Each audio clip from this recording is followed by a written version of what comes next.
How to change home address on iPhone keyboard. To get started, first of all go ahead and open up the phone application on your phone. This is your iPhone keypad. On this page, go to the bottom panel and tap on Contacts in the middle. You can find all your contacts over here. Now, tap on your contact card at the top. Here, you can view and edit your contact information. Go to the top right corner and tap on Edit. Scroll down to the address section to view your address.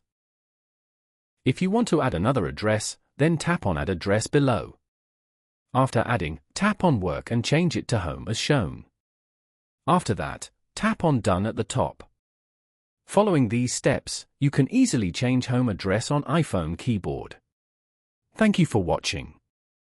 Please leave a like if this tutorial helped you, or leave a comment below if you have any questions related to the video.